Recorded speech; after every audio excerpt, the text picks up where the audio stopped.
Whoa, that looks crazy with this shutter rate. What the hell? What's up everyone, Andrew Baena here, and it's been a little while since I've done a video just talking about what's going on with me. So I thought I would do that today. The past 2 months have been absolutely insanely busy for me for many reasons, a lot of which were kind of outside of YouTube, and I'm going to talk about those a little bit today. And also I'm going to answer some of your guys' questions that were submitted to me over on my Discord server and my Instagram page. If you want to keep up with what I'm doing, by the way, I think I'm probably the most active on Instagram, so if you have an Instagram account and you don't follow me already, be sure to go do that. The link to that is going to be in the pinned comment. Also join that Discord server and talk to me about gear and stuff. So the most recent reason that I've been so busy is I'm actually preparing to leave tomorrow to head all the way over to Germany for the first time ever. I've never been there before other than on a connecting flight when I was like 16, so I'm really excited for this.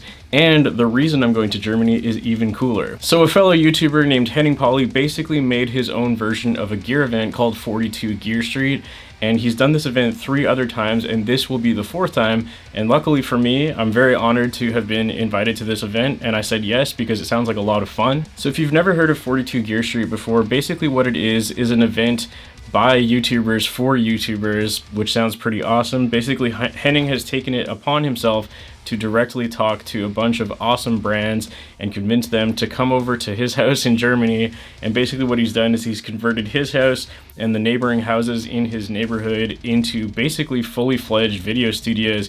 Each one has 2 or 3 4K cameras with actual full staff that's going to be filming everything. So pretty much you'll go up to a brand and be like, hey, I'm interested in trying this guitar.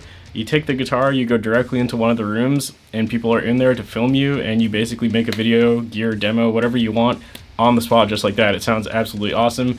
But more than that, I'm excited to meet up with all of the brands that are going. So I'm really looking forward to making new connections with these brands, as well as reconnecting with some of the brands who I'm already familiar with and already work with.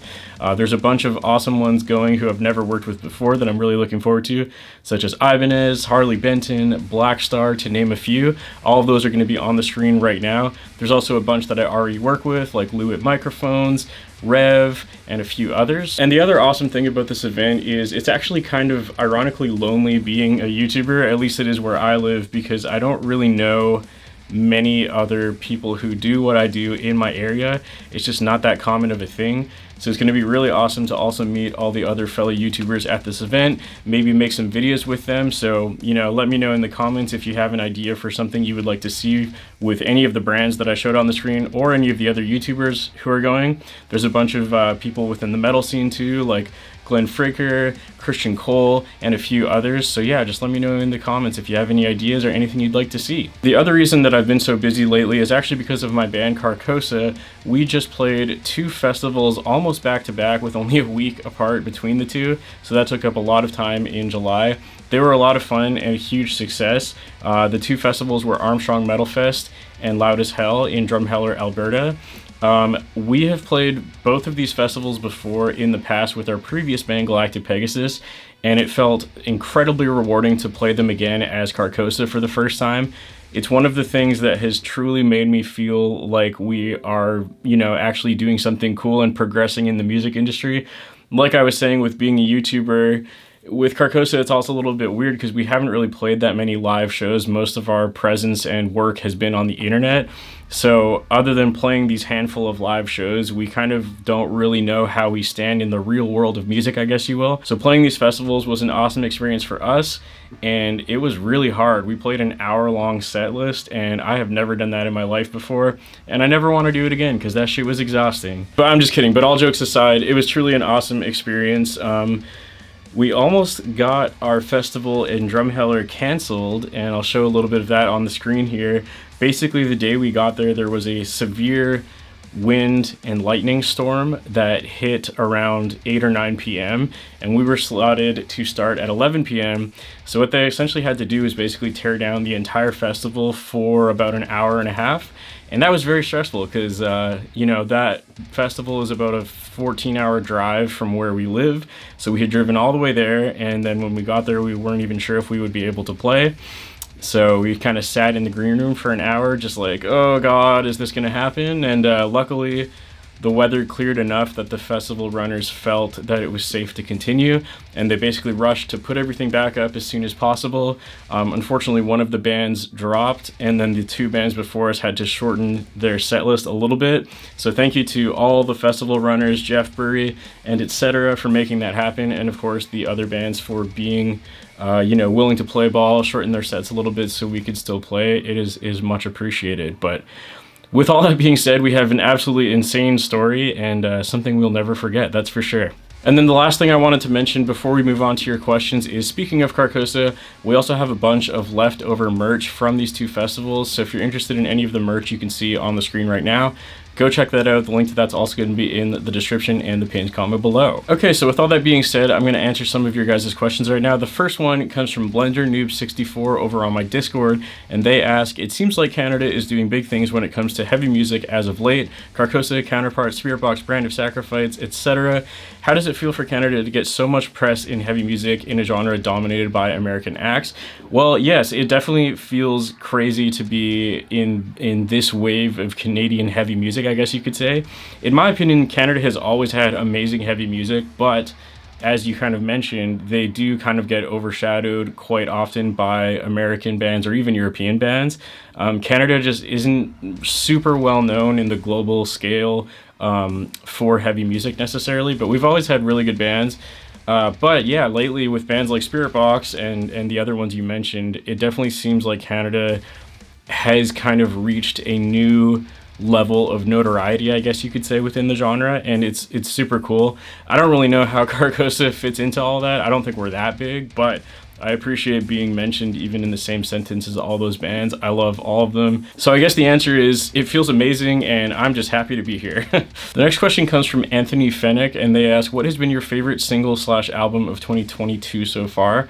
This is a really good question. I'm trying to think of what it might be off the top of my head, but I'm just going to open up my Spotify and take a look here. I'm not really sure on favorite album of 2022. I'm not really seeing anything on my Spotify where I liked an entire album of something, but some of the singles that stand out are Acid Inject from Darka US. I'm really excited to hear what Alpha Wolf does next. Their first single, Hotel Underground, was really good, and I believe they're releasing another single this week, so I'm looking forward to that. But yeah, those are just a few of the things that I've been listening to a lot this year. Okay, next question comes from Maestro Cat, and they ask, who inspired you to start your YouTube channel and make covers? So this is actually an interesting question. I think the reason that I started YouTube originally was to make Pop Goes Metal covers or Pop Goes Punk covers. So I don't know how old you are, but if you remember, there used to be a series of albums called Pop Goes Punk or Punk Goes Pop. I can't remember which it was.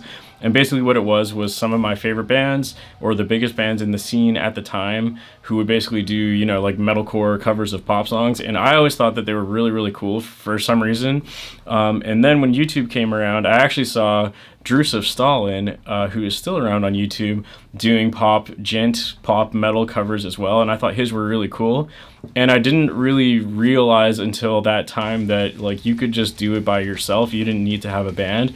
At the time I didn't have a band, so that was kind of what started me on my path to making a YouTube channel and learning how to record and write guitars. Was actually starting out with writing pop metal covers.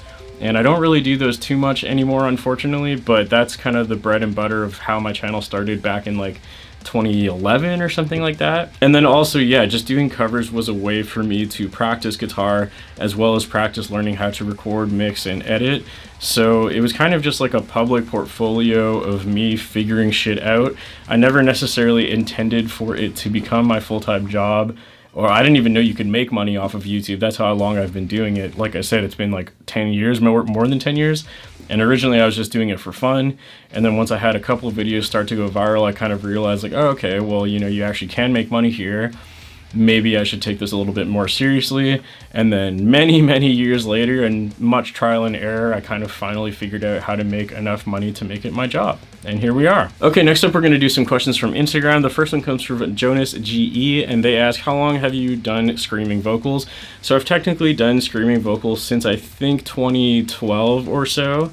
Again, as with my YouTube channel, it started out more in of necessity, I guess you could say, because I didn't have a band and I wanted to make original music at that point in time, but I didn't have a band and I needed vocals, so I kind of just like taught myself how to scream. I was doing it very, very improperly, as I later found out in my life. So I kind of was doing vocals off and on since 2012, but I only started doing it a little bit more seriously in maybe 2019. And the reason I started doing it a little more frequently in 2019 was for two reasons. Number one is I briefly moved back to my parents' house, and before that I was living in an apartment where I couldn't do vocals because my vocals are very loud, and there's just no way I could have done that in an apartment. So when I moved back to my parents, I started practicing vocals again. And then at the same time, the breakdown call-out videos with Johnny started going viral, so we started doing more and more and more of those. So ironically, those dumb little TikToks are actually what helped me improve and practice vocals way more. And then most recently, in this year actually, I started taking vocal lessons from Cardavox Academy. Shout out to Mark, and basically relearned my screaming technique from start, which is why if you watch my more recent videos, in my opinion at least, my vocals are way better than they used to be, because I basically had to start from scratch because I realized that I was doing a lot of things very wrong and actually was risking hurting myself. I'm still not a professional by any means. There's a lot of room for growth. As you might be able to tell from this video, my voice sounds a little weird because I tried a new technique the other day and it did not go well, and now I have a bit of a sore throat. Probably shouldn't even be talking, but I'm still learning, I guess is what I'm trying to say. The next question comes from Anders Kander. I'm sorry if I pronounced that wrong. And they ask, when will the next reacting to your music live stream come? So I've been pretty bad at keeping up with this year, especially because of all of the aforementioned reasons why I've been like way too busy. I try and do one every single month, but lately that's just become more of an issue. And I won't be able to do one again this month because again, I'm going to be in Germany. And then later this month, I'm actually going to another thing, which I can't talk about on video. So pretty much I have no free time this month. This is the last day I'm able to make any content for my channel. So I'm not really sure. Maybe we'll start again in September. I'm sorry for the wait. Next question comes from Albimalak. Sorry. What's your favorite Carcosa song? I like this question. Nobody ever asked me this. So I think my favorite Carcosa song that we have ever written, personally, it would be our song Hypnos.